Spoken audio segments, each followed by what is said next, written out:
Washington, October 1985. A priest sits alone in a quiet office after a meeting that has just ended. The other men have gone. On the desk in front of him is a report he spent months preparing for the leadership of the Catholic Church in the United States. It describes a crisis, not a theological crisis, a human one. Children had been harmed. The evidence suggested a pattern, and the report warned that if the institution continued responding the way it had been responding, a crisis already spreading quietly would not remain contained for long. The priest's name is Tom Doyle, 37 years old, a Dominican friar, a canon lawyer, and a Vatican diplomat in Washington. The bishops had received his report. They filed it away. And sitting there in the silence after the meeting, Doyle understood something that would take years to fully absorb institutions, reveal themselves not only by what they say, but by what they choose not to do. He could not unknow it. Tonight, you are going to hear what Tom Doyle and two other men eventually said about what they witnessed from inside one of the most powerful institutions in the world. Their accounts come from published books, court testimony, government investigations, and public historical records. Where something is established fact, you will know it. Where something is debated, you will know that too. Because the truth does not require embellishment, only the willingness to face it. Settle in, let the room grow quiet, and listen carefully. Tom Doyle was not a rebel. He was not a man looking for reasons to leave or to fight. People who knew him in his years at the Vatican's Washington embassy describe someone who believed, with the kind of sincerity that only genuine vocation produces, that he was exactly where he was supposed to be. A Dominican priest with advanced degrees in canon law, political science, and philosophy. 37 years old, stationed at one of the most prestigious assignments available to an American priest.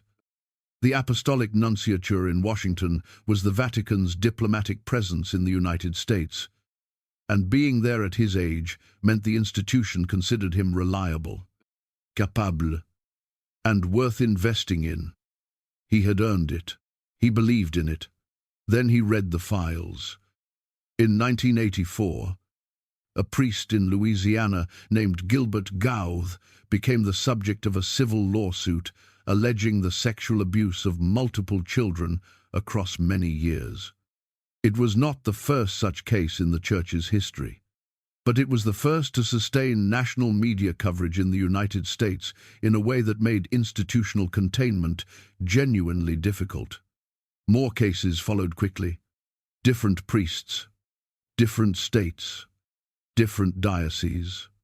And the pattern that emerged from the documentation was not the pattern of isolated individuals acting without anyone's knowledge. It was a pattern of institutional response, of what the Church did after the superiors found out. Doyle read everything he could obtain. He worked with a canon lawyer named Father Michael Peterson and a civil attorney named Ray Mouton to produce a formal written report for the United States Catholic Conference. The report was specific. It documented the scale of what the evidence suggested. It laid out the legal exposure the Church was accumulating. It made recommendations that were direct and unambiguous. Address the problem. Cooperate with civil authorities. Remove abusers from ministry. Prioritize the welfare of victims. The bishops received the report in 1985. They did not act on it. Doyle later described what followed in terms that appear across his sworn testimony, his published writing, and his interviews. He said the institutional response was not to address what the report had identified. It was to manage it. Priests were moved.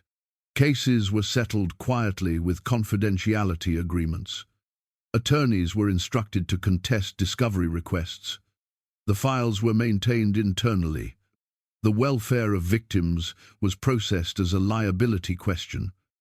In an interview published by the National Catholic Reporter in 2009, he said the Church's leadership had made a decision, not in a single meeting, not through explicit coordination, but effectively and consistently, that the institution's reputation was worth more than the suffering of the children who had been harmed. He said it was not made by evil men. It was made by men whose formation had given them a hierarchy of values in which the institution sat above almost everything else. He remained a priest. He made a decision, without announcement, that he was going to say what the evidence showed, regardless of what it cost him. The cost was considerable. The trajectory toward episcopal advancement was gone. What replaced it was courtrooms, depositions, 3 decades of testimony across 700 cases in multiple countries.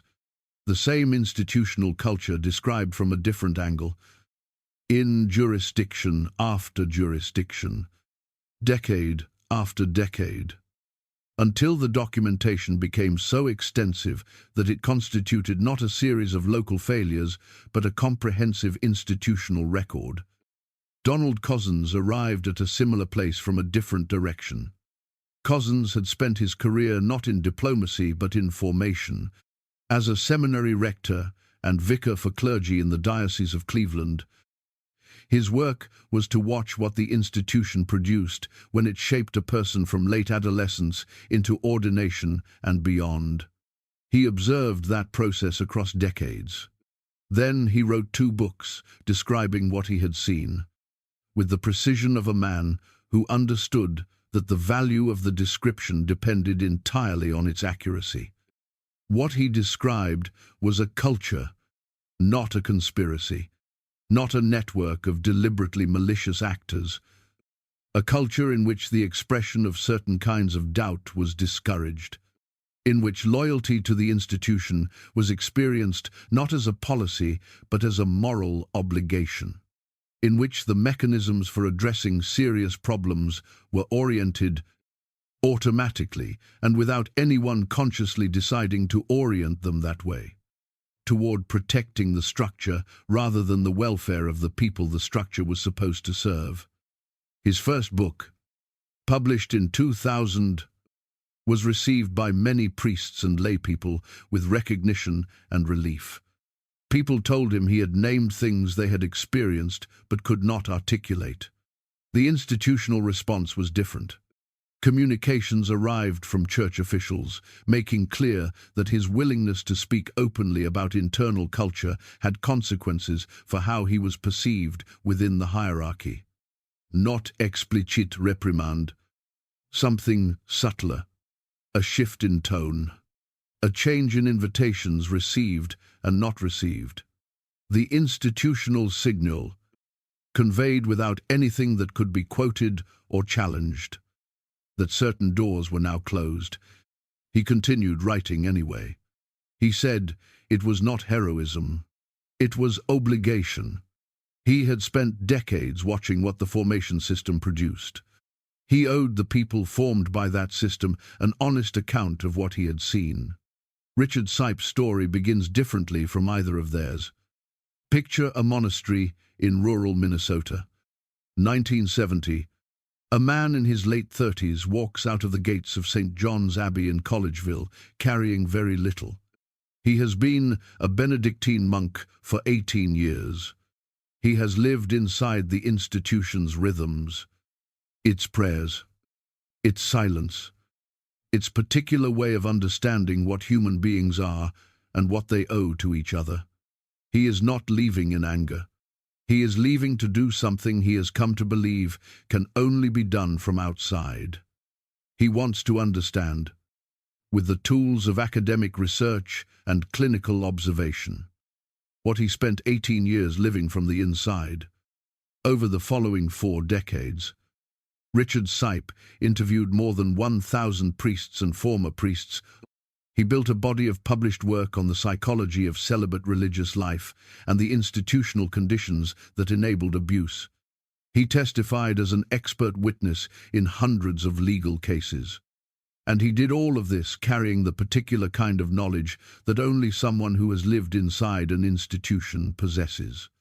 The knowledge of what it feels like from within, what the walls look like from the inside. He died on August 22nd, 2018. His research remains in the evidentiary record of ongoing proceedings across several continents. When his work began reaching wide audiences, the institutional response was to contest it in ways that went beyond normal scholarly disagreement. Challenges arrived aimed at his credibility and his motives rather than his methodology. He documented this in his own published accounts.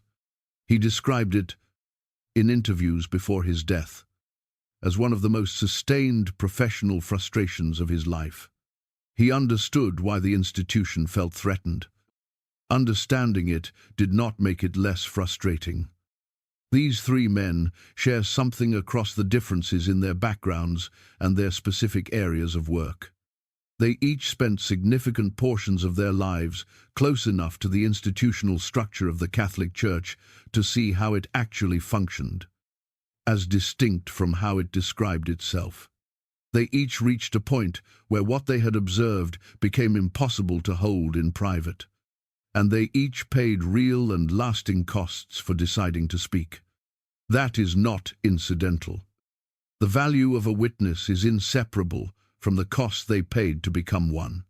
Their accounts, each from a different position within the same institution, form the architecture of what this account examines, not the scandals themselves, whose broad outlines are widely known, but the structural questions behind them.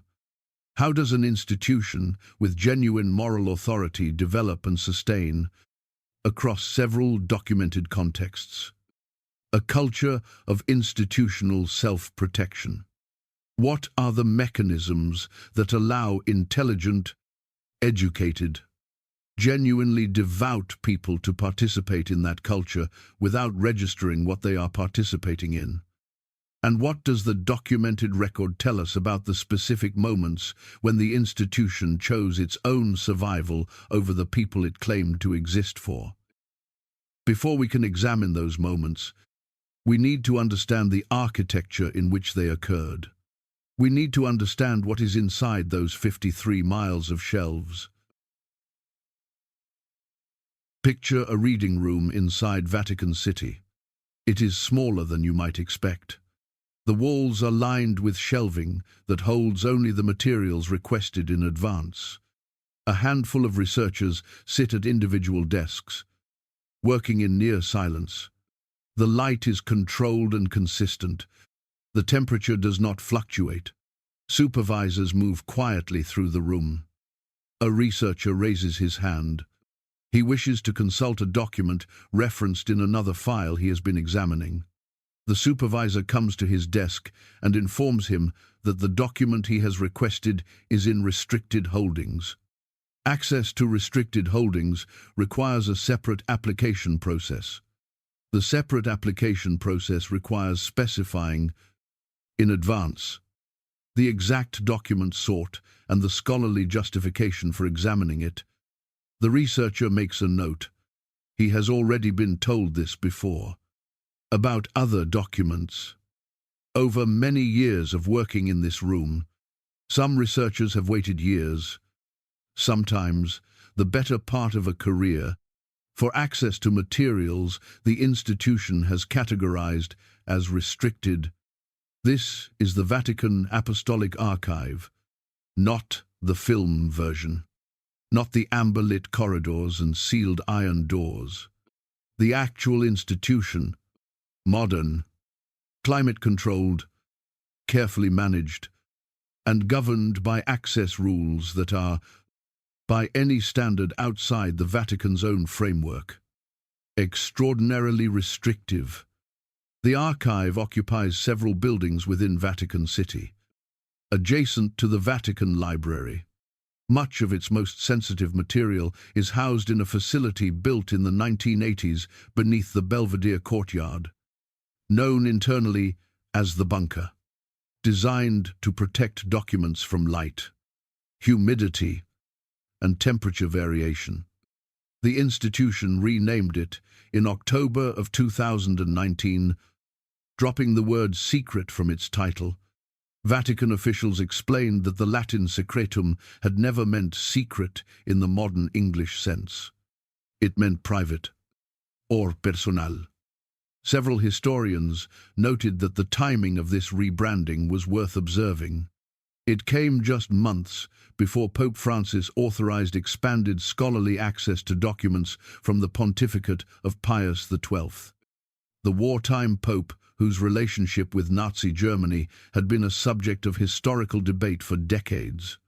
The renaming arrived just before material became available that had the potential to be uncomfortable. Whether the timing was deliberate or coincidental is a question each person can consider for themselves. What is not in dispute is what the archive holds. 85 linear kilometers of shelving, 53 miles of documents, material spanning 12 centuries, papal correspondence with monarchs and governments across the globe, records of church councils, inquisitorial proceedings, financial ledgers, internal administrative records covering every era from the 8th century to the present day. To hold that scale in your mind, consider this. The United States National Archives in Washington holds approximately 13 billion pages of records accumulated over 250 years. The Vatican Apostolic Archive holds material accumulated over 1,200 years from an institution that, at the height of its temporal authority, exercised governance over virtually every government in Europe.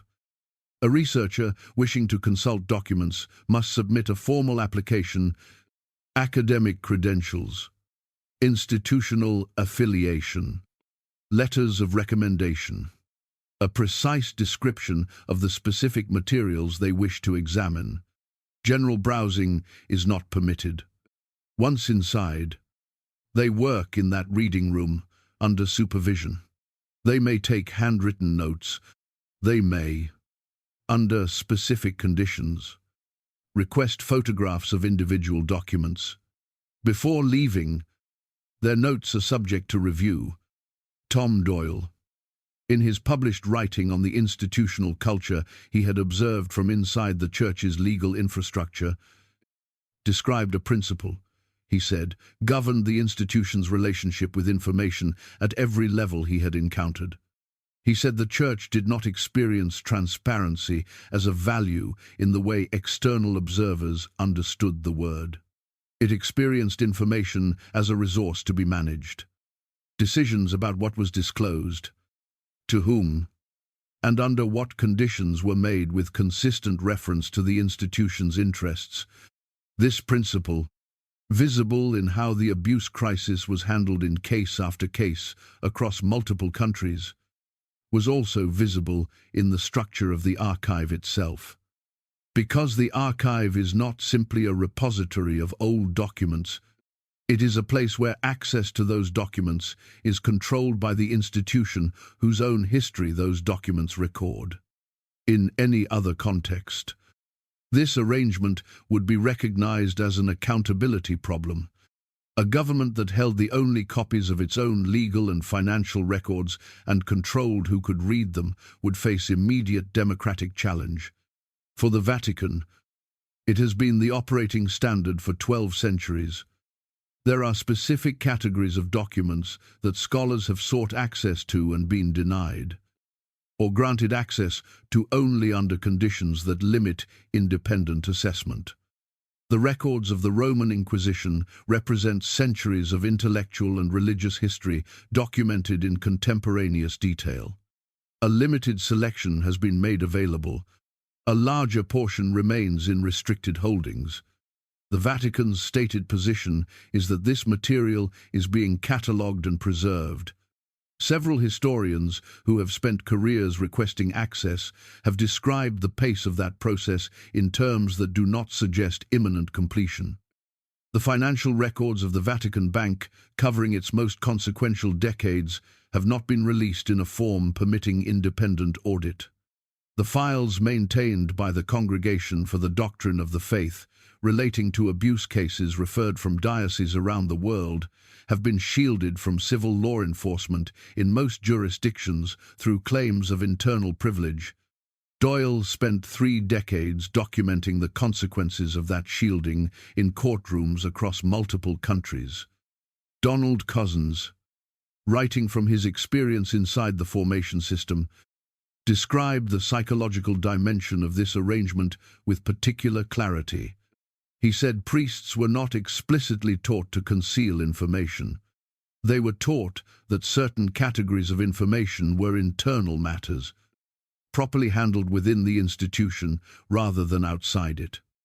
The distinction between internal and external was so fundamental to how they understood their role that moving information from one category to the other felt not like transparency, but like betrayal.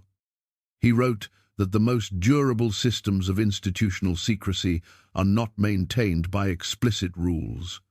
They are maintained by cultures in which protecting the institution is experienced as a personal moral obligation rather than an external command. Richard Sipe, drawing on his research across 4 decades of interviews with clergy, described what he called the architecture of managed disclosure. He said, understanding how the Vatican related to its own information required understanding that the institution approached disclosure the way a skilled negotiator approaches concessions. You release what you must, when you must, in a form that serves your position. You retain what you can, and you frame what you release in language that shapes how it will be understood before independent interpretation becomes possible. He was careful to note that this pattern was not unique to the Vatican. Every large institution with significant interests to protect develops versions of it. What made the Vatican distinctive was the scale of its history, the depth of its archives, and the theological weight it could invoke to make strategic information management feel not like institutional calculation, but like sacred stewardship. Every document sealed inside those 85 kilometers tells 2 stories. The story of what it contains, and the story of what the institution decided the world was ready to know, on many of the most significant questions that historians and survivors and courts have been asking. That second decision has not yet been fully reversed. That reading room in Vatican City is still open, by appointment, to qualified researchers with approved requests and reviewed notes, and some of them are still waiting. June 22nd, 1633. Late afternoon, Rome. A 69-year-old man kneels on a stone floor in the convent of Santa Maria sopra Minerva and reads aloud a statement he has written under duress. He is in poor health. He has been held under restrictive supervision for months. He has faced the formal proceedings of the Inquisition. He is old and exhausted, and he wants to go home. His name is Galileo Galilei. What he is recanting is his published argument that the earth moves around the sun. Most people who know this story know the outline. A scientist, an institution that felt threatened, a conflict between evidence and authority that ended, at least temporarily, with evidence suppressed. And then, in 1992, a public acknowledgement from Pope John Paul II that the theologians who condemned Galileo had made an error in reasoning. That acknowledgement is more precise and more limited than the way it is usually described. Now consider a different room. Rome, 1631. 2 years before the trial, Pope Urban VIII sits across from an advisor who has brought him unwelcome news.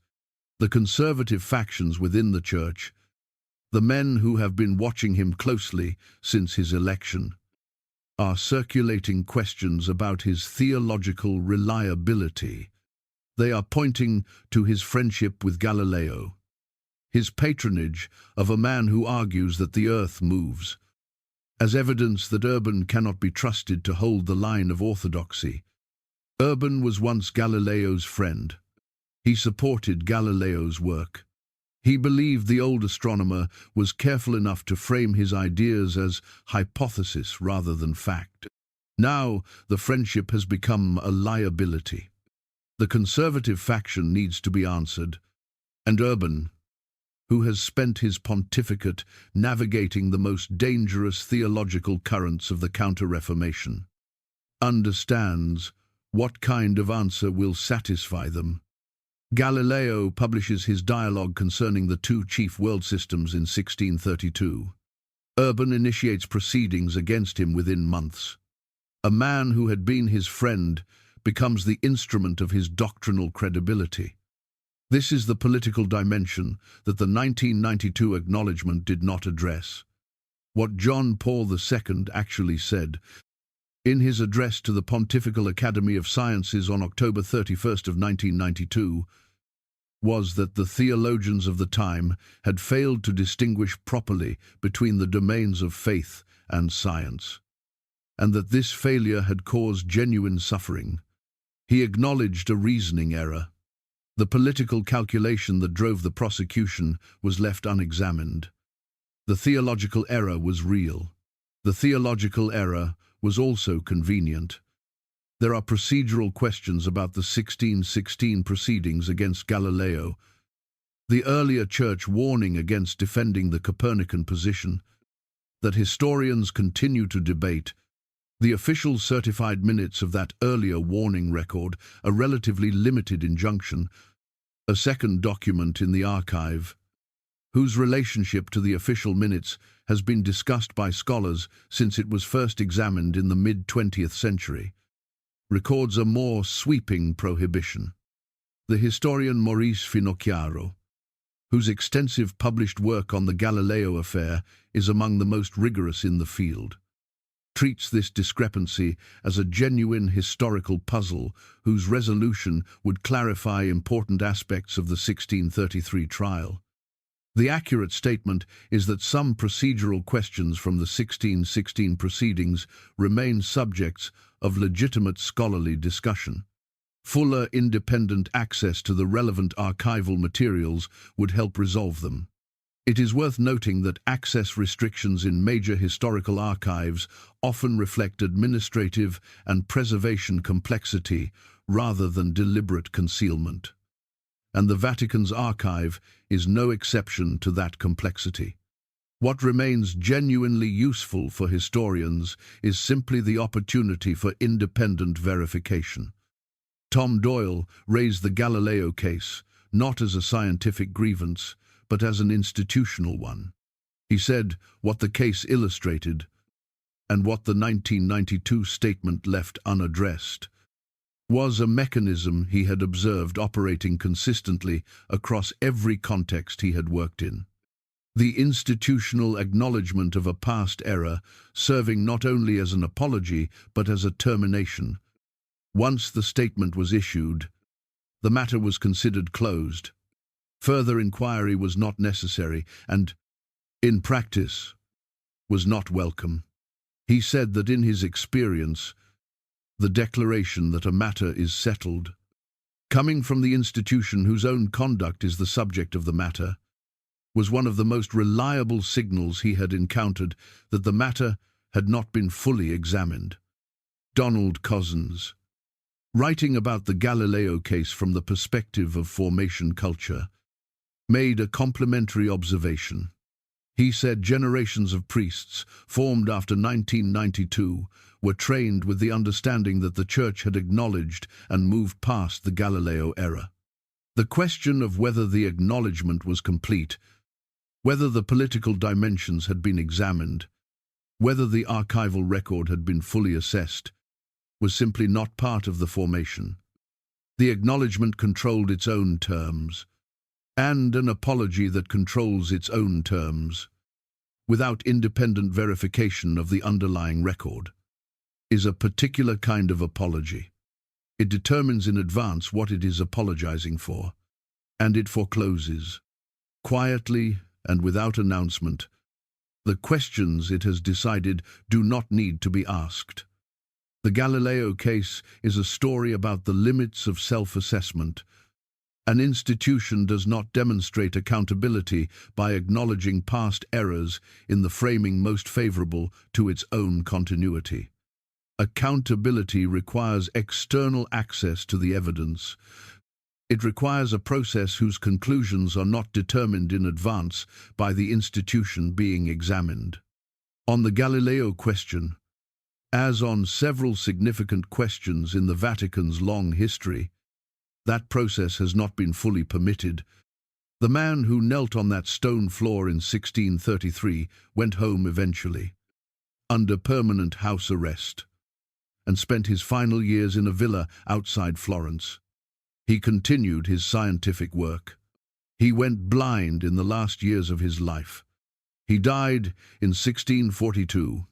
The institution that had required him to kneel issued its acknowledgement of error 350 years later, on its own terms, in its own time, with its own explanation attached. Rome, late summer, 1492.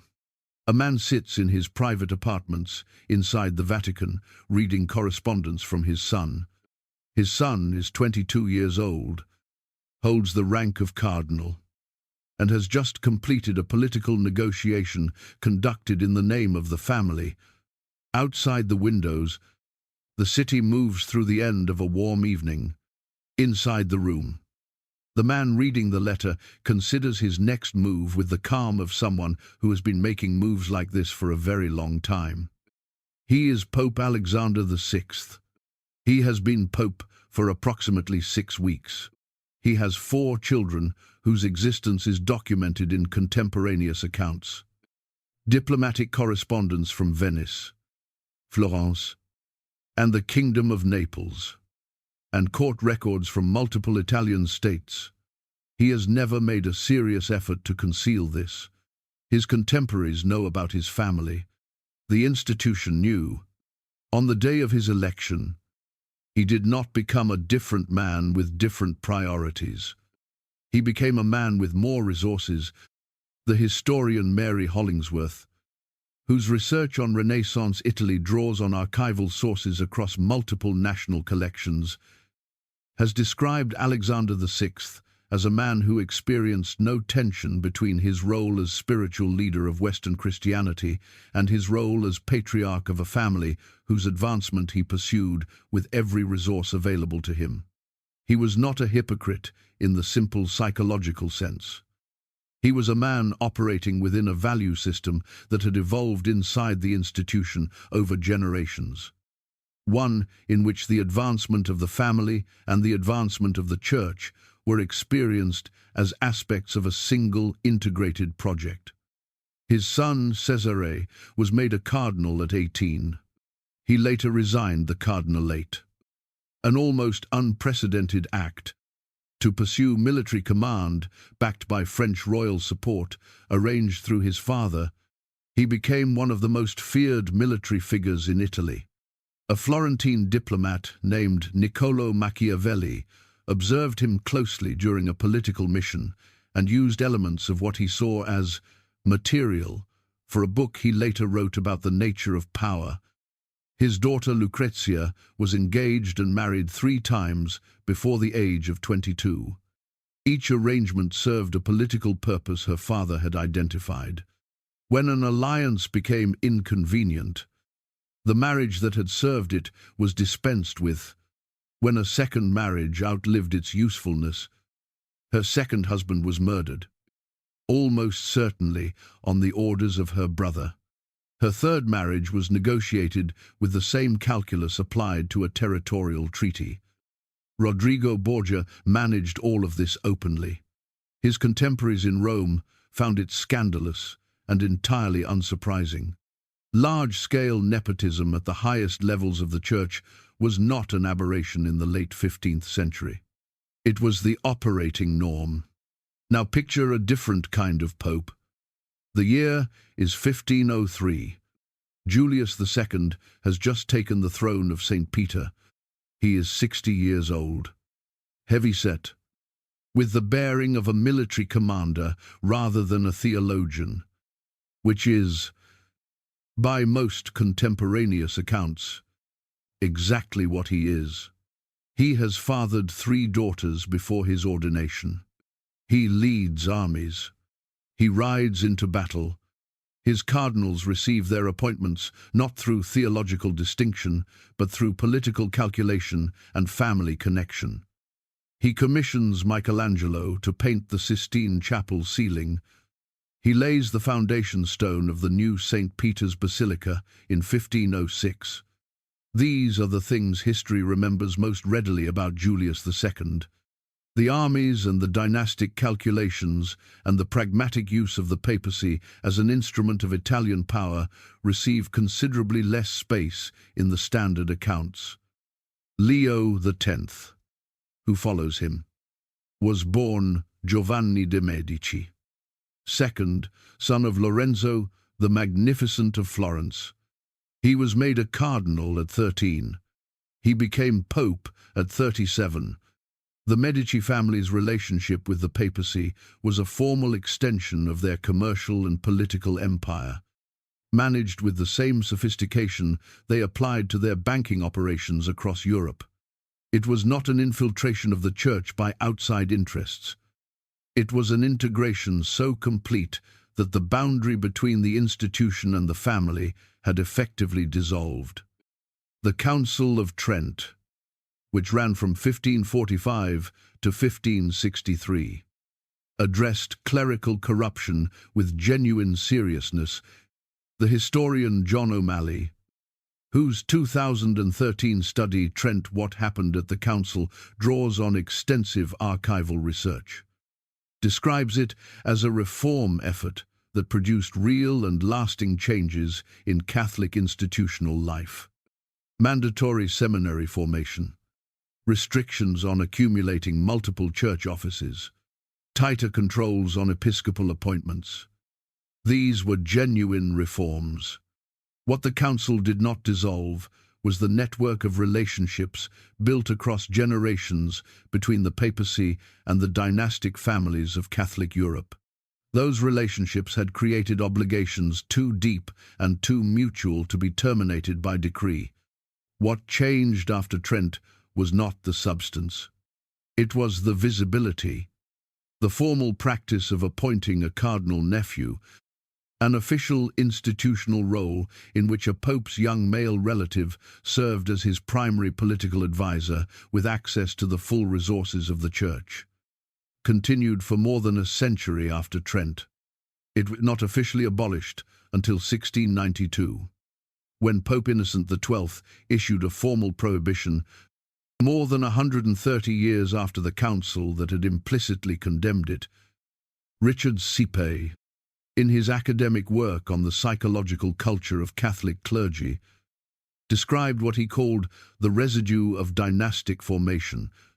He argued that the cultural habits established during centuries of explicitly dynastic operation did not simply disappear when the explicit practices were prohibited. Institutional cultures do not reset with policy changes. They transform. The explicit nepotism ended. The underlying orientation, the instinct to treat the institution as a protected body whose interests were prior to external accountability, persisted in forms that were subtler and harder to name. He was careful to frame this as a cultural observation drawn from his research. The argument is not that secret dynastic networks are currently operating. The argument, supported by the documented historical record, is that cultural habits formed over centuries do not dissolve on the date a particular practice is formally abolished.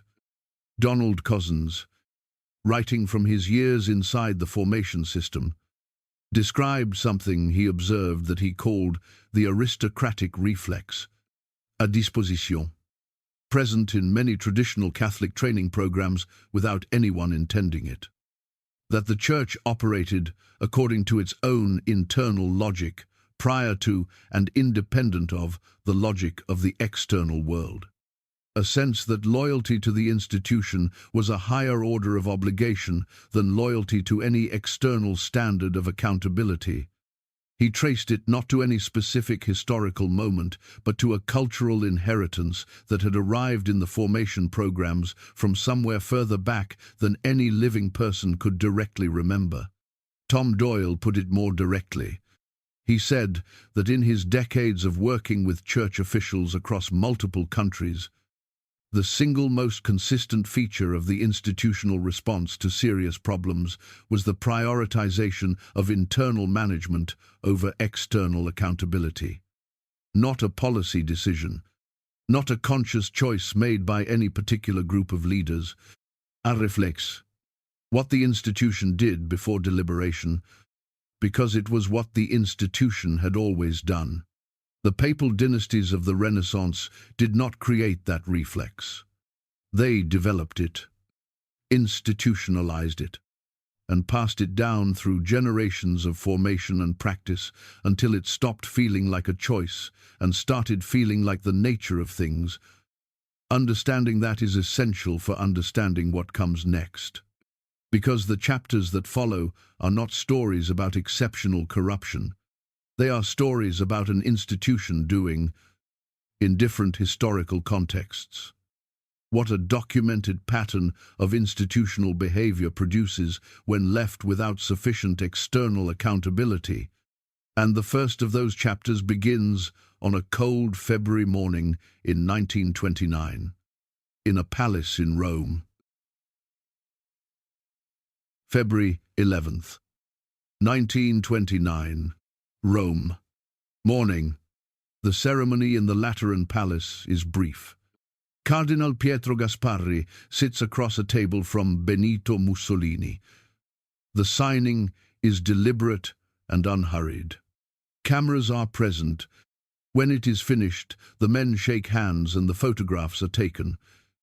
What those three documents create is Vatican City, an independent sovereign state of 44 hectares within Rome, with its own government, its own citizenship, its own legal system entirely separate from Italy. The Church also receives, as compensation for territories lost when Italian unification stripped it of the Papal States in 1870, 750 million lire in cash and 1 billion lire in state bonds. Economic historians have estimated the total current value of this settlement at somewhere between 800 million and $1 billion US. Pope Pius XI praises the agreement publicly. He describes Mussolini as a man sent by Providence. Those words appear in newspapers across the world. The Lateran Treaty was not a secret. It was announced, celebrated by the Vatican as the resolution of a 60-year dispute, and widely reported internationally as a historic settlement. What requires more careful examination is what the Church provided in return. Beyond the formal terms written in those documents, what it provided was legitimacy. Mussolini's government in 1929 is 4 years old. It has consolidated power through political violence, electoral, manipulation, and the systematic dismantling of parliamentary opposition. It is still establishing itself as a permanent governing structure rather than a provisional one. Recognition from the most powerful moral authority in the Catholic world is not merely symbolic. For a government seeking to establish itself as the settled order of a country whose population is overwhelmingly Catholic, the Pope's formal willingness to work within the new political structure carries real and measurable political weight. David Kurtzer, a historian at Brown University, spent years in Vatican and Italian state archives examining the relationship between Pius XI and Mussolini. His 2014 book, The Pope and Mussolini, received the Pulitzer Prize for biography the following year. Drawing on documents that became accessible after the Vatican opened the Pius XI era archive in 2006, Cozzens documented that the relationship between the Vatican and the fascist government was more sustained and more intimate than the post-war Catholic narrative had acknowledged. What his research demonstrates, across the documented correspondence and meeting records from this period, is a pattern. The Vatican raised objections to specific fascist policies when those policies directly threatened Catholic institutional interests. When Mussolini's government attempted to bring Catholic youth organizations under state control, the Church pushed back. That pushback was real and in some cases effective, but on matters that threatened others rather than the institution itself, the response was different. When Mussolini's forces invaded Ethiopia in 1935, in a military campaign whose conduct was documented by international observers as involving aerial bombardment of civilian populations and the use of poison gas, the Vatican's public response was measured. Individual Italian bishops blessed the departing troops. Catholic publications in Italy largely supported the campaign. The Pope did not issue the kind of clear and unambiguous moral condemnation that the documented facts of the campaign would, under the Church's own moral teaching, have required. Cozzens' analysis is careful and historically grounded. He does not argue that Pius XI was personally indifferent to the suffering involved. He argues that the institutional logic of protecting what had been gained in 1929 created a framework within which direct confrontation with Mussolini was experienced by church leaders as too costly to risk, except on matters of direct institutional interest. Tom Doyle, asked about the Lateran period in an interview published in the National Catholic Reporter in 2011, connected it directly to what he had observed across his decades of legal work. He said the most consistent feature of the institutional calculus he had witnessed, across every context and every decade, was a single question: not what was true, not what the institution's own teaching required, what the institution could afford to say. Given the relationships it needed to maintain, given the interests it needed to protect, he said that calculus had operated in 1929, and he had watched it operate in the 1980s and 90s in the handling of abuse cases. The content was different. The structure of the reasoning was recognizably similar. 4 years after the Lateran Treaty, in the summer of 1933, a second Concordat was signed. This one was with the government of Germany. The Concordat was signed in Rome on July 20th, 1933. Negotiated primarily by Cardinal Secretary of State Eugenio Pacelli, who would later become Pope Pius XII. It guaranteed the legal status of the Catholic Church in Germany, protected Catholic schools and organizations, and ensured church administrative freedom within German territory.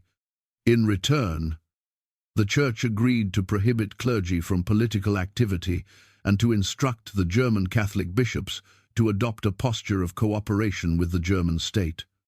The timeline is worth stating plainly.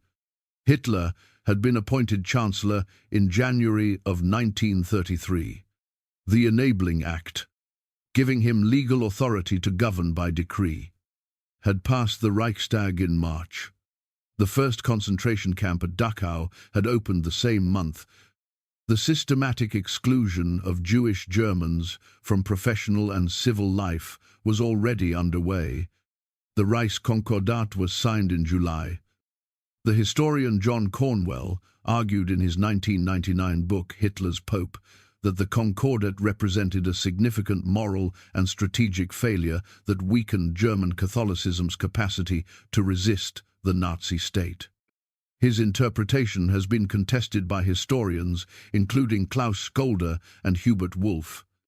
who argue that Cornwell overstated Pacelli's personal agency and underestimated the genuine institutional constraints the Vatican faced, including the real fear that refusing to negotiate could result in the suppression of the German Catholic Church entirely. The historical debate is genuine. The arguments on multiple sides deserve serious consideration. What is not seriously contested is this. The German Catholic bishops had, in the years before Hitler's appointment, maintained a broadly critical stance toward National Socialism. Several had explicitly stated that Catholics should not join the Nazi Party, the Concordat, by signaling Vatican recognition of the German government's legitimacy and by requiring clergy to withdraw from political activity, effectively ended that position. Within weeks of the Concordat's signing, the German bishops withdrew their earlier statements. The signal sent to German Catholics, the overwhelming majority of the population, was not subtle. Kurtz's research demonstrates that Vatican officials were not ignorant of what the Nazi government was doing in the years following the Concordat. They received reports. They discussed those reports. And they made repeated decisions that direct public confrontation was too costly, given the institutional interests at stake. Pope Pius XII's responses during the Holocaust represent the most examined and most contested question in modern church history. The opening of the Pius XII-era archive by Pope Francis in 2020, one of the most significant expansions of scholarly access in the archive's history, has provided historians with material still being assessed. The picture emerging from ongoing scholarly work does not support simple verdicts in either direction. What it does support, consistent with Kurtz's documented analysis of the Lateran period, is that the institutional logic of protecting established relationships continued to shape the Church's responses through the war years. Donald Cozzens, writing about the Concordat period from the perspective of formation culture, made a point he described as personally difficult to articulate, but necessary. He said the men who signed those agreements were not men who had abandoned their faith. They were men whose formation had given them a hierarchy of values so deeply internalized that it no longer presented itself as a hierarchy at all. It presented itself as conscience. The decision to prioritize institutional survival felt, from inside, like the responsible exercise of leadership, like stewardship of something irreplaceable. He said this was not an excuse. He was precise about that. It was an explanation. And the distinction between those two things was the most important distinction available for understanding how institutional failures of this scale become possible without requiring anyone involved to be consciously malicious.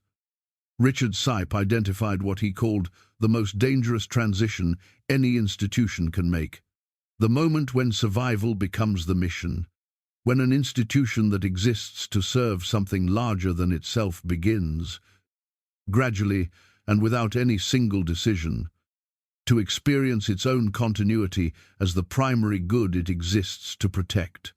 When that happens, he said, everything else becomes secondary, including the people the institution was built to serve. The Concordat deals of 1929 and 1933 were made by men who believed they were protecting the Church's capacity to continue its work. In the documented historical record, what they protected was the institution. The work, in those years, was left undone. That pattern did not end when the war ended. It continued in Latin America, in Ireland, in the United States, in Australia, in Germany, in every country where the Church had institutional interests significant enough to make transparency feel like a risk. Those are the chapters that follow. In the spring of 2009, the Irish government published a document that had taken 9 years to produce, 5,000 pages. The people who had waited longest for it did not call it by its formal title. They called it the Ryan Report, after the judge who had chaired the commission, and when Irish survivors finally held it in their hands, many of them said the same thing. Not that it told them anything they did not already know, but that it was the first time an institution with the authority of the state had looked at what had happened to them and said, in language that could not be walked back, yes, this happened. We see it. It is real. That moment of being seen, after decades of being told they were mistaken or exaggerating or motivated by bitterness, was not a small thing. For many of them, it was the most significant thing that had happened in their adult lives. What the Ryan Report documented, across those 5,000 pages, was not a collection of isolated incidents. It was not a series of individual failures by individual people acting without the knowledge of their superiors. It was a system, built over decades, operating across dozens of Catholic-run institutions throughout Ireland, maintained by multiple layers of institutional authority, protected by a culture of silence so thoroughly embedded that it had functioned, with only occasional disruption, for most of the 20th century. The institutions at the center of the report were reformatory schools and industrial schools run by Catholic religious orders on behalf of the Irish state. They housed children committed there by courts or welfare authorities, children who were orphaned, children whose families could not support them, children who had committed minor offenses, and in a number of documented cases, children whose only situation was having been born into poverty, or having been born at all to parents whose circumstances made them inconvenient to someone with the authority to act on that inconvenience. At their peak in the mid-20th century, these institutions held tens of thousands of Irish children. What the Commission found, in testimony gathered over 9 years and cross-referenced against institutional records and the accounts of those who had worked within the system, was this: physical abuse was endemic, not the conduct of occasional individuals acting outside institutional norms. It was the norm. Children were beaten for infractions so minor that survivors struggled to name them decades later. They were beaten as routine, as punishment, as the primary instrument of institutional order. The damage was lasting. Many survivors carried it into old age and beyond. Sexual abuse was widespread, particularly in institutions run by male religious orders. The report documented hundreds of individual cases. The Commission noted explicitly that the structure of the institutions, the total isolation from outside oversight, the absolute authority of religious staff over every aspect of children's daily lives, and the complete absence of any accessible means of complaint, created conditions in which abuse was not merely possible but, in the Commission's own assessment, structurally predictable. And when abuse came to the attention of the religious authorities who held oversight of these institutions, the response was not to address it. The Commission found that the Congregation of Christian Brothers had engaged in the deliberate destruction of records relevant to the inquiry. Files had been removed from institutional archives in the period between the establishment of the Commission and the commencement of its formal work. The scale and timing of these removals, the Commission concluded, was not consistent with routine record management. It was consistent with an institution that understood what the inquiry was looking for. The Commission also documented a pattern that appeared across multiple institutions and multiple decades. Individuals known within their religious communities to have abused children were moved to new postings rather than removed from positions of access to children. New assignments meant new communities. New communities meant new children. The pattern repeated, Tom Doyle had watched this pattern operate in the United States from his position as an expert witness across hundreds of legal cases. He said in an interview published in the National Catholic Reporter in 2009 that the most important thing to understand about the movement of known abusers was that it was not a series of uncoordinated individual decisions. It became a repeated institutional practice. It had a logic. The logic was that removing a priest from active ministry was an institutional admission that something had gone seriously wrong. Moving him resolved the immediate situation while making no such admission. The welfare of the children in the next posting was not part of the calculation. He said the files existed. The church kept records. It knew what it knew. The question was always what would be done with what was known. And the answer was almost always the same. It would be managed internally. It would not be shared with civil authorities. It would be used, when necessary, to relocate a problem rather than address it. The Ryan Report was followed in November of 2009 by the Dublin Archdiocese Commission of Investigation, chaired by Judge Yvonne Murphy, which examined the handling of abuse complaints within the Dublin Archdiocese from 1975 to 2004. The Murphy Report found that the Archdiocese had operated a systematic cover-up across the entire period under examination. Complaints from families had been actively discouraged.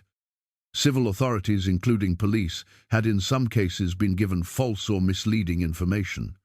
The welfare of children had been, in the Commission's own language, subordinated to the protection of the institution and the avoidance of scandal.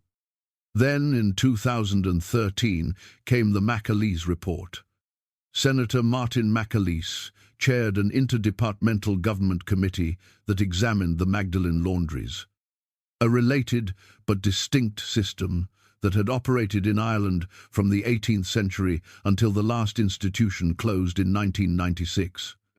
The Magdalene Laundries were commercial laundry operations run by 4 Catholic religious orders in which women and girls were confined and compelled to work without payment. The women held in these institutions included unmarried mothers, women who had been sexually abused, women referred by courts for minor offences, women referred by their own families for behavior the families considered problematic, and women transferred directly from the industrial school system when they reached adulthood. Some were held for months, some for years. Some died inside. Some were buried in grounds attached to the institutions in graves that were not always marked with names. The McAleese Report, drawing on government records and testimonial evidence, found that approximately 10,000 women had passed through the Magdalene Laundries during the 20th century alone.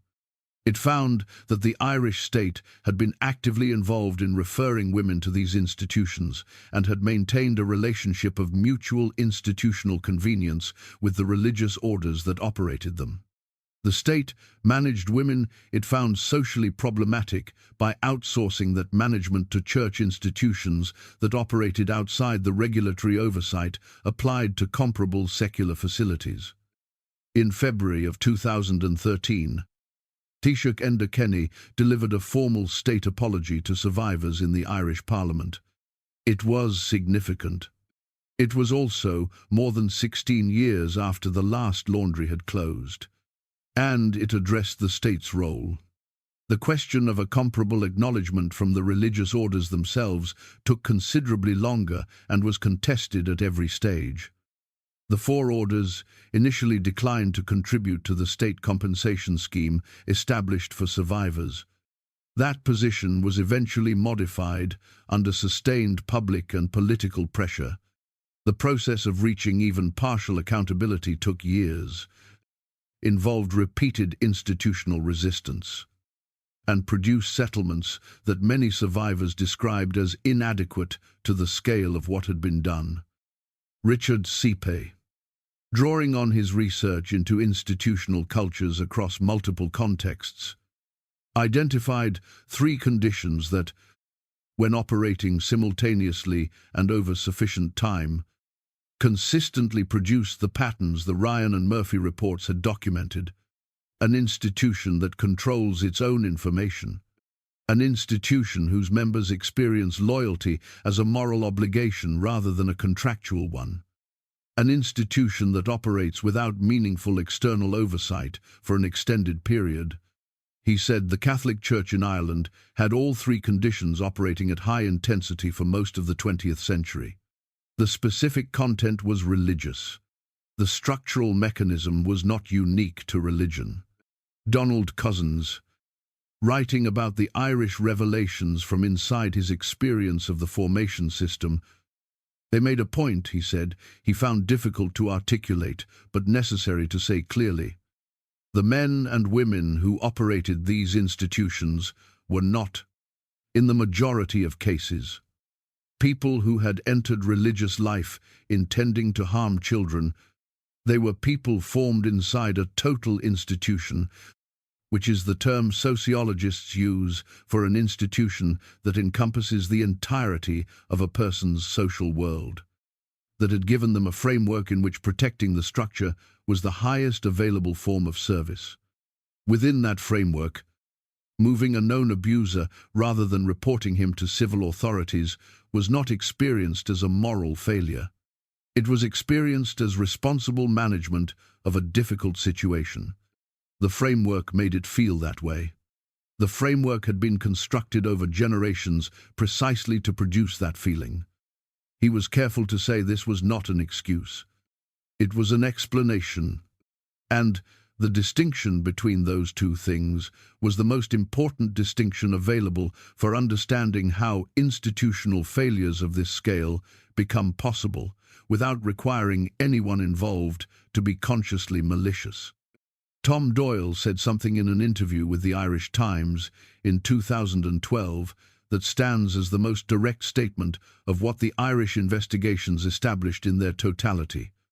He said that in every case he had worked on, in every jurisdiction, across 3 decades, the most consistent thing he had heard from survivors was not a description of the original abuse.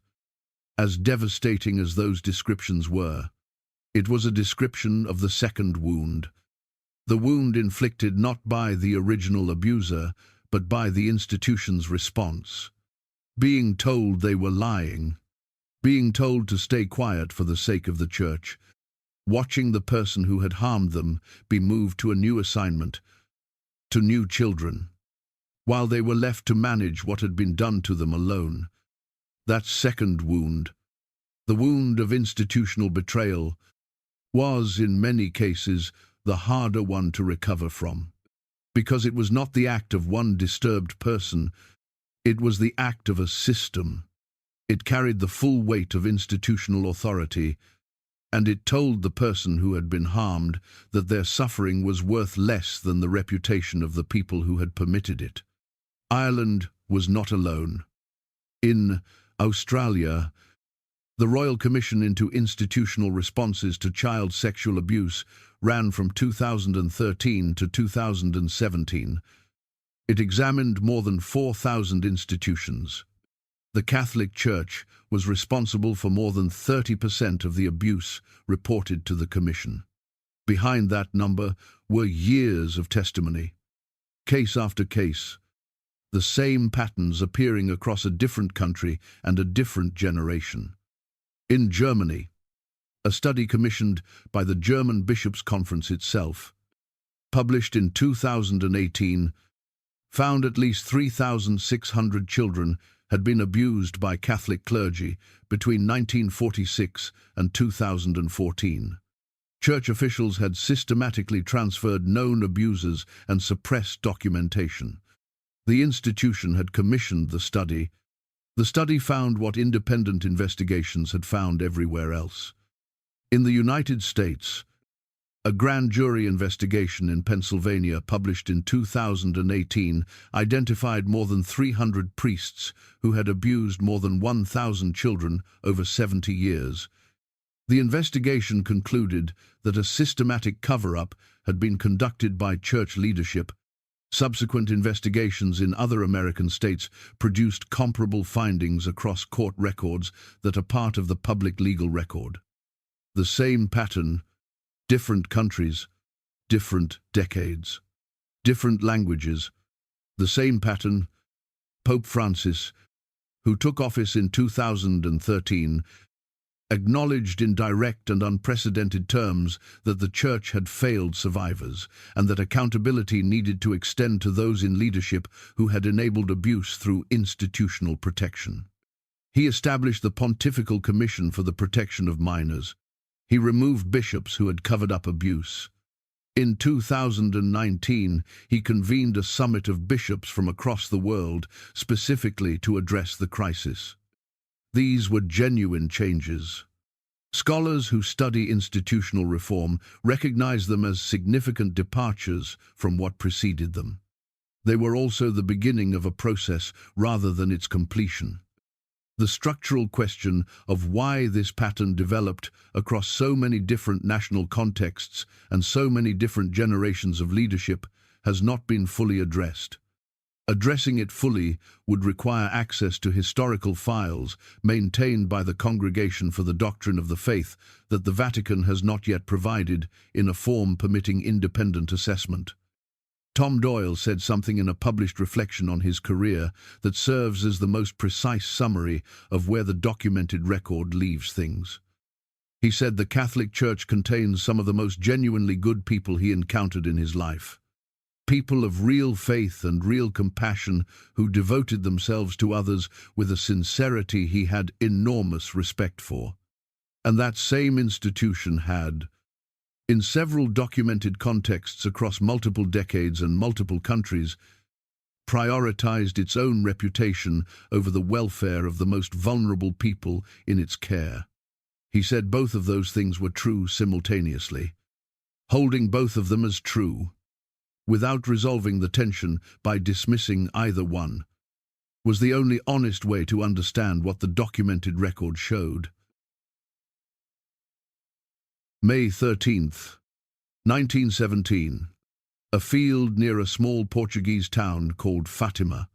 3 children are tending sheep in the late morning when they report seeing a luminous figure, a woman, who tells them she comes from heaven and will return on the same date for 6 consecutive months. The children are Lucia dos Santos, aged 10, and her 2 cousins, Francisco and Jacinta Martu, aged 9 and 7. What follows across those 6 months becomes one of the most documented supernatural claims in modern history. The final apparition, in October, is witnessed by a crowd estimated at 70,000 people. Many of those present report seeing unusual phenomena involving the sun, phenomena documented afterward in Portuguese newspapers, including secular publications with no editorial interest in supporting a religious narrative. The Catholic Church conducts formal investigations over the following decades. In 1930, the Bishop of Leiria issues a declaration finding the apparitions worthy of belief, a canonical determination that does not require Catholics to accept the events as factually certain, but establishes that no doctrinal barrier exists to doing so. Francisco dies in 1919. Jacinta in 1920, both from influenza during the epidemic that swept Europe after the First World War. Lucia enters religious life, eventually becomes a Carmelite nun, and lives until 2005. The apparitions are accompanied, according to the children's accounts and Lucia's later written memoirs, by a series of messages. 3 of these, known as the 3 Secrets of Fatima, become the most widely discussed private revelation in 20th century Catholic life. The first is a vision of hell. The second contains a prediction about a Second World War and a request for the consecration of Russia. These two are made public by Lucia in written accounts during the 1940s. The third is different. Lucia writes it down in January of 1944, seals it, and sends it to her bishop with instructions that it not be opened until after her death or until 1960, whichever comes first. In 1957, the sealed letter is transferred to the Vatican. 1960 arrives. The letter is not opened publicly. Pope John XXIII reads it and decides against public release. Pope Paul VI reads it in 1965 and reaches the same conclusion. Pope John Paul II reads it after the assassination attempt against him on May 13th of 1981. A date, he notes, is the anniversary of the first apparition, and finds it personally significant. Tom Doyle, who spent 3 decades examining how institutions manage sensitive information, observed in his published writing that the most consistent feature of institutional information management was not outright suppression. It was timing and framing. An institution that has learned to manage information skillfully does not hide things indefinitely. It holds them until it can release them on its own terms, with its own explanation attached. The third secret of Fatima was held for approximately 40 years. It was released in June of 2000. The published text, accompanied by an official theological commentary written by then Cardinal Joseph Ratzinger, describes a vision of a bishop dressed in white, appearing to represent the Pope, being killed along with many bishops, priests, and laypeople in a scene of widespread devastation. The official commentary identifies this as a symbolic foreshadowing of the assassination attempt against John Paul II in 1981. This interpretation was accepted by many. It was questioned by others, on the basis of a specific documented discrepancy. Cardinal Mario Luigi Chiappi served as personal papal theologian to 5 successive popes, including Paul VI, John Paul I, and John Paul II. He read the third secret in its original form, in a personal letter written before the 2000 publication. Later shared publicly by its recipient, he wrote that in the third secret it is predicted, among other things, the great apostasy in the Church that will begin at the top. The published text does not contain language that obviously corresponds to a prediction of apostasy beginning at the highest levels of the Church. This discrepancy is documented, it is real, and it requires an honest assessment of what it does and does not establish. What it establishes is that a senior Vatican official who read the original document described content that does not obviously match the published version. What it does not establish is that the published text is incomplete. The discrepancy may reflect genuinely different interpretations of the same material rather than missing content. The Vatican's position that the complete text was published in 2000 may be entirely accurate. This does not prove missing text. It only shows why some readers questioned the official interpretation. Donald Cozzens, writing about the formation culture that shaped how priests related to sensitive information, observed that the Fatima handling reflected a broader institutional instinct when confronted with material whose implications it could not fully control. The Church's instinct was not to share it openly and allow interpretation to develop freely. The instinct was to establish the authoritative interpretation before the material reached the public, and then to rely on institutional authority to make that interpretation the default position against which alternatives had to argue uphill. Richard Sipe, in his published work on institutional culture, described what he called managed revelation, the controlled release of sensitive information in a form and at a time determined by the institution. accompanied by authoritative framing designed to shape how the information is received, followed by the declaration that the matter is settled.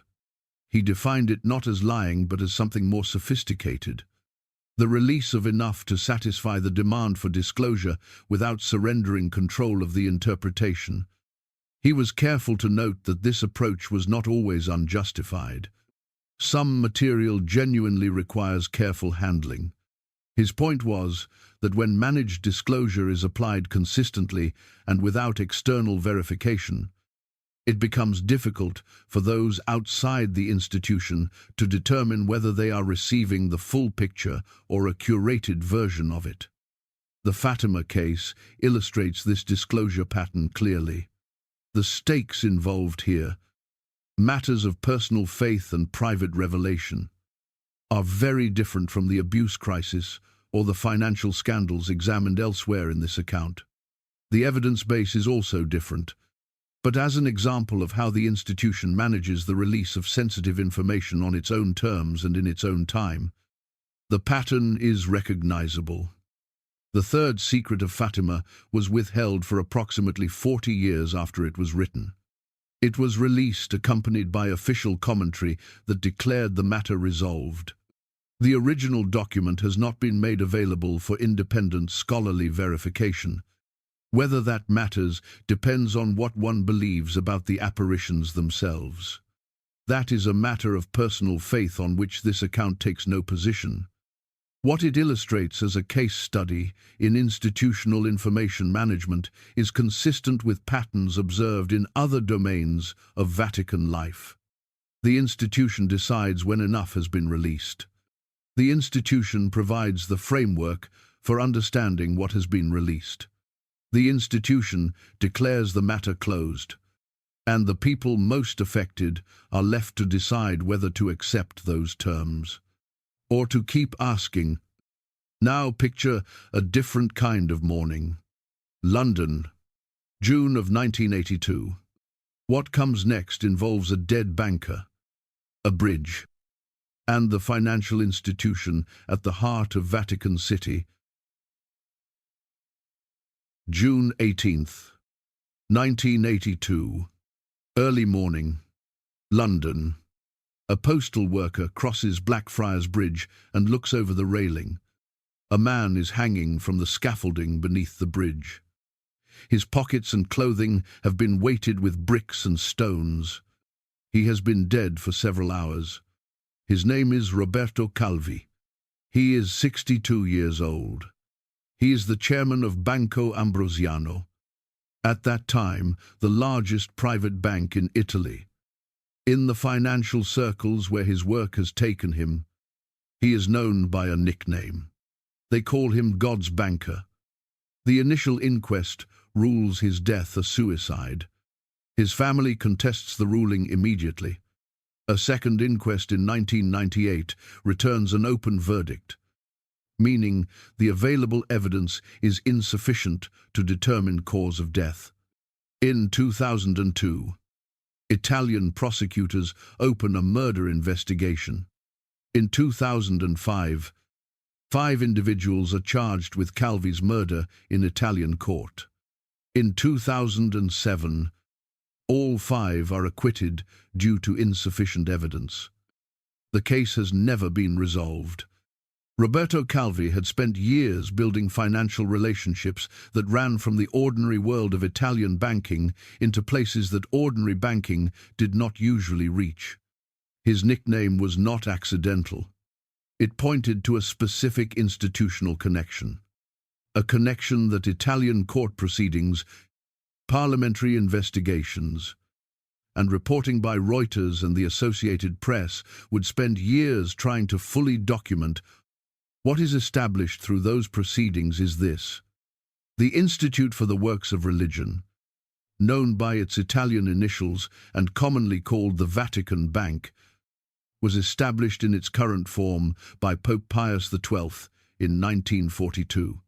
It is a financial institution wholly owned by the Holy See, operating within Vatican City, which is a sovereign state not subject to Italian or European financial regulation. For most of its history, it has not published audited accounts accessible to outside scrutiny.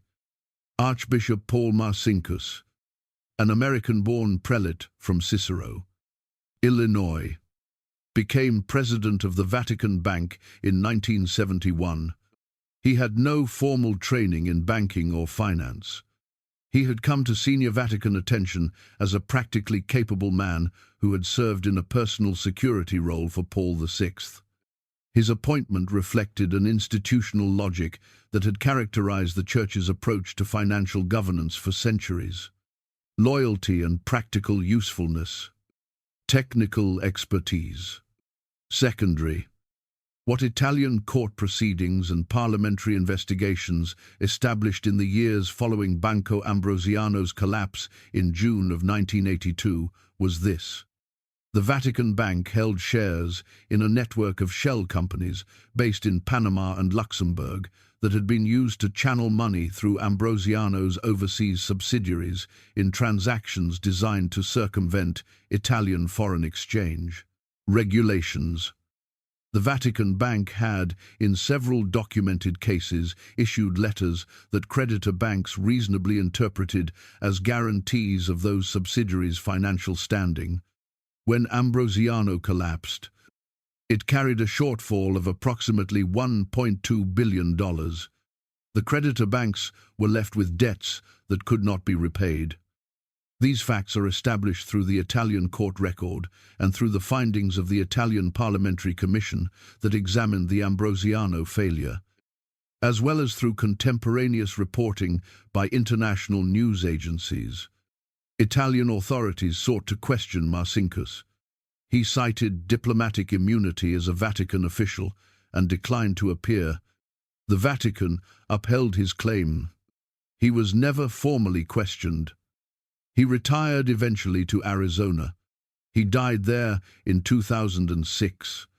Roberto Calvi, the man whose nickname pointed to the connection between Italian banking and Vatican City, was found hanging from a bridge in London.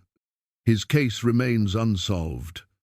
In 1984, the Vatican agreed to pay $244 million to the creditor banks of Banco Ambrosiano. The payment was made without admission of legal liability. The Vatican statement described it as recognition of moral involvement rather than legal obligation. Moral involvement. Without legal liability.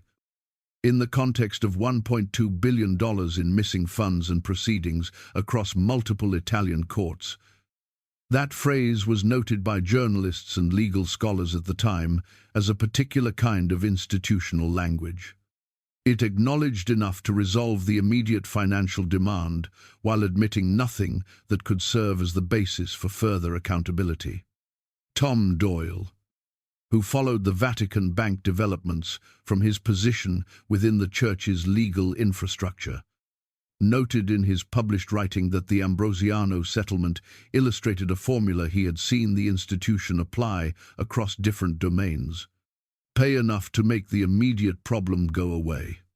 Admit nothing that creates accountability for the underlying conduct. Declare the matter addressed. Move on.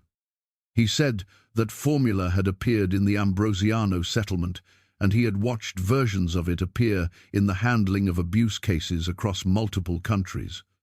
Different numbers, different contexts, recognizably similar structure. The story continued after Ambrosiano.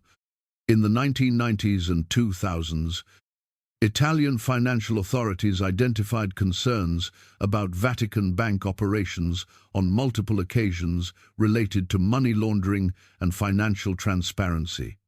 In 2010, Italian regulators seized €23 million from a Vatican Bank account in Rome in connection with a money laundering investigation. As reported at the time by Reuters and the Associated Press, the Vatican contested the seizure.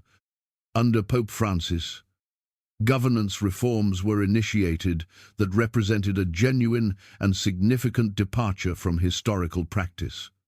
An external audit process was established. New due diligence requirements for account holders were implemented. A secretariat for the economy was created to provide broader financial oversight. Several hundred accounts were closed following review. The Vatican's own reform documents from this period, which are part of the public record, acknowledge the need for fundamental changes to how the bank operated and who it served. An institution does not establish entirely new financial oversight mechanisms unless the existing ones were insufficient. The nature of the reforms announced makes that sufficiently clear without requiring additional interpretation. Richard Sipe observed, in his published writing, that the Vatican Bank's history was the domain where the gap between the Church's moral teaching and its institutional conduct was most directly measurable. The Church teaches that wealth is a moral responsibility, that institutions serving others must be transparent about how they use what they are entrusted with, that financial opacity in institutions exercising moral authority is a form of institutional dishonesty. The documented history of the Vatican Bank for most of the 20th century was, in several significant respects, a sustained contradiction of those teachings.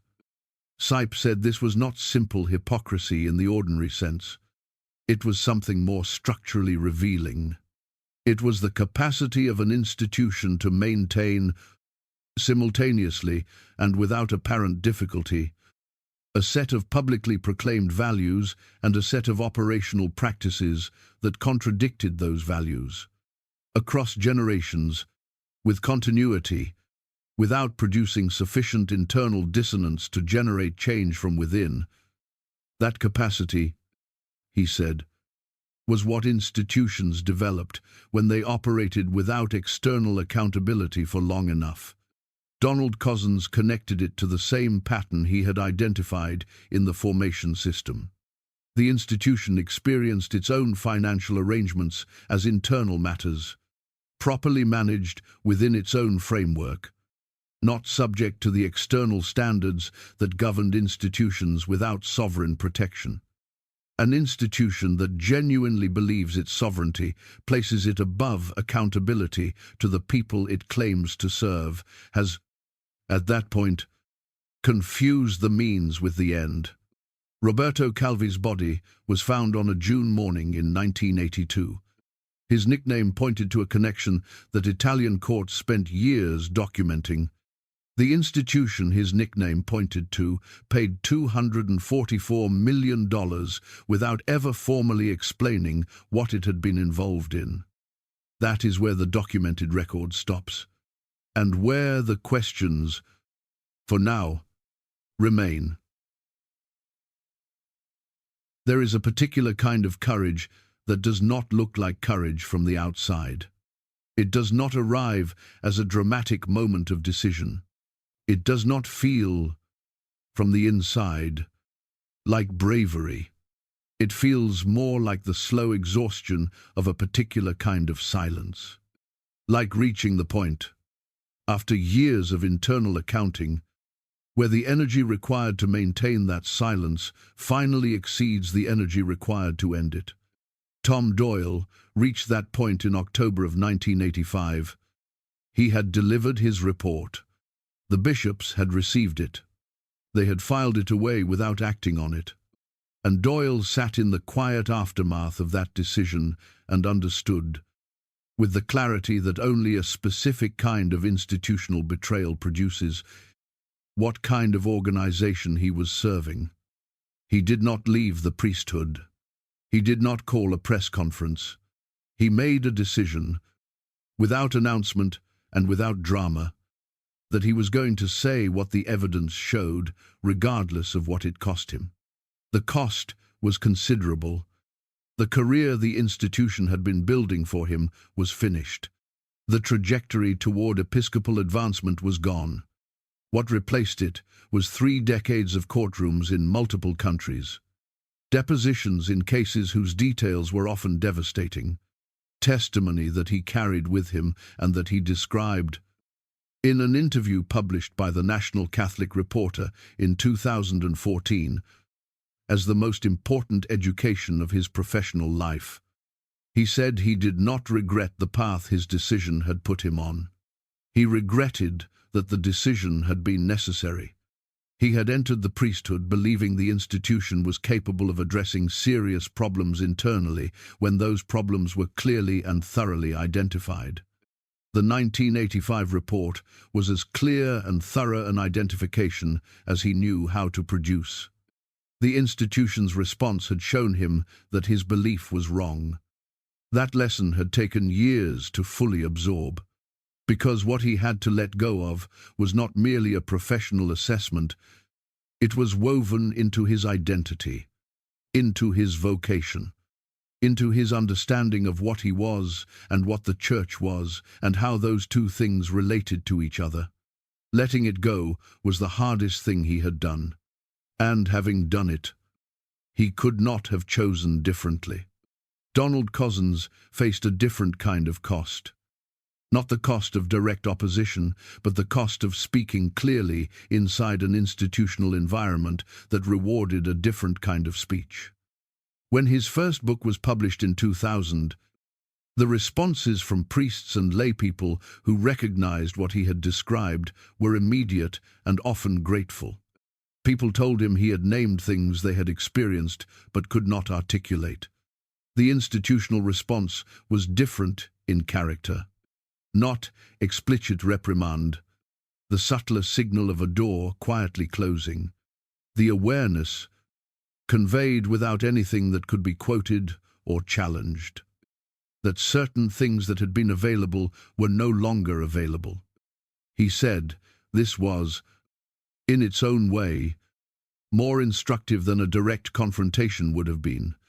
An institution that manages dissent through the quiet withdrawal of standing rather than through explicit confrontation has developed a very sophisticated relationship with its own power. It does not need to silence people directly. It only needs to ensure that speaking clearly costs enough that most people decide the price is too high. He continued writing anyway. He said it was not heroism.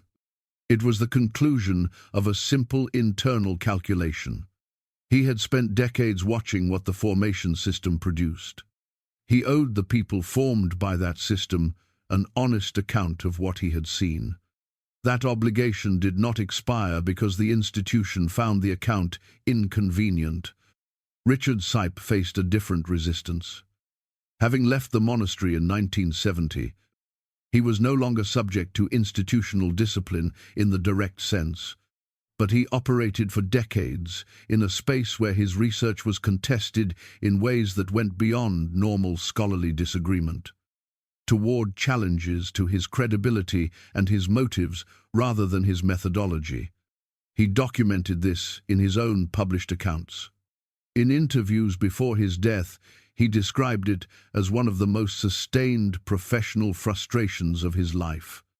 A body of work built on 40 years of interviews, validated by hundreds of court proceedings, confirmed in its broad findings by multiple government investigations, still characterized in some quarters as motivated advocacy rather than scholarship. He understood why the institution felt threatened. Understanding it did not diminish the frustration. What he wanted people to take from his research was not a verdict on the Catholic Church as an institution. He said this explicitly and repeatedly. He wanted people to understand that his findings about closed institutional cultures were findings about human organizational behavior. The mechanisms he had identified were not specific to religion. They were specific to the conditions. An institution that controls its own information, an institution whose members experience loyalty as a moral obligation rather than a contractual one, an institution that operates without external oversight mechanisms, carrying genuine enforcement capability. Those three conditions, operating together over sufficient time, produce recognizably similar patterns in any institution, in any sector, in any culture. He died on August 22, 2018. His research remains in the evidentiary record of legal proceedings across several continents. Donald Cozzens was asked, in the final years of his active writing career, the question, he said, he had been asked more than any other, whether he still believed. He always separated it into its two constituent parts, because it contained two questions being conflated into one. Did he still believe in the Catholic faith? Yes. Without qualification, the tradition he had been formed in contained wisdom about human suffering, human dignity, and the possibility of grace that he had found nowhere else, expressed with the same depth and precision. That tradition was real. It had given him the moral framework through which he had been able to see and name the institutional failures he had spent his career describing. You could not use the Church's own moral teaching as the measure of the Church's failures without acknowledging that the teaching itself was worth something. Did he still believe in the institution? That was a different question with a different answer. He believed the institution contained people of genuine faith and genuine courage trying to reform it from inside, and that their work was valuable and necessary. He believed the institution was capable of change. He did not believe it would change without sustained external pressure, and he did not believe that external pressure was a threat to the faith. He believed it was necessary to the faith, because the faith deserved an institution that served it honestly. Tom Doyle said something in his own register that stayed with people who heard it.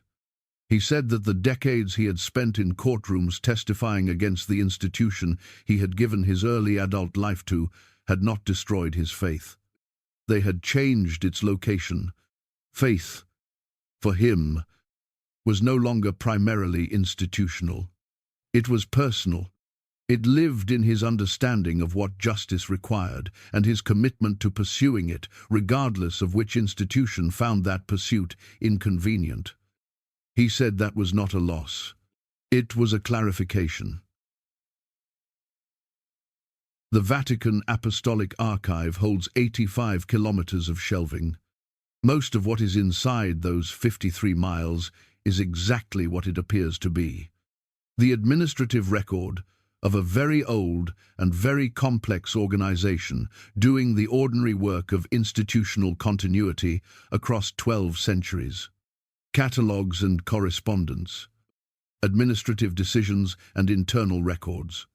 The ordinary paper trail of an institution that has been functioning since the early Middle Ages. But some of it is other things. Some of it is the record of decisions made in the interest of the institution rather than in the interest of the people the institution was built to serve. Some of it documents moments when the choice was present and the wrong choice was made.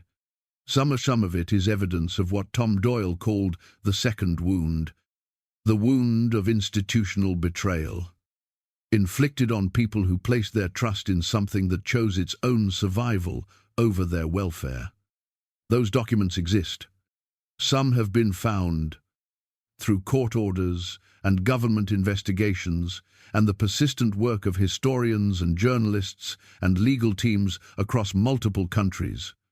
Some have not been found yet. The work of finding them is not finished. Here is what the documented record, reviewed honestly and without embellishment, actually shows.